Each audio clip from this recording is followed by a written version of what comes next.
ಮಗ ಲೋ ನಿನ್ ತಂಗಿನ ಯಾರೋ ರೇಗಿಸಿದಾರಂತೆ, ಬಾರೋ ಹೋಗೋಣ. ಅಷ್ಟೇನಾ? ಏನು ಮಾಡಕ್ಕಾಗಲ್ಲ ಬಿಡು. ಏನು ಮಾಡಕ್ಕಾಗಲ್ಲ.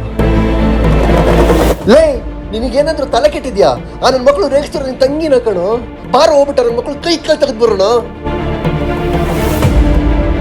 ಲೋ, ಇವತ್ತೇನೋ ನಾವು ಅವಳನ್ನ ಕಾಪಾಡ್ಬೋದು, ಆದ್ರೆ ನಾಳೆ ಮುಂದಿನ ವರ್ಷ ಅವಳು ಯಾವುದೋ ದೂರ ಕಾಲೇಜಿಗೆ ಓದಕ್ಕೆ ಹೋದಾಗ ಪ್ರತಿ ಸಲ ನಾವೇ ಕಾಪಾಡಕ್ಕಾಗಲ್ಲ ಅಲ್ವಾ?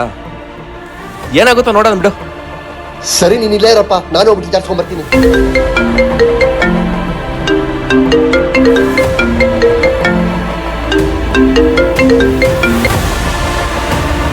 ಹೇಳ್ಬಿಟ್ಟಿ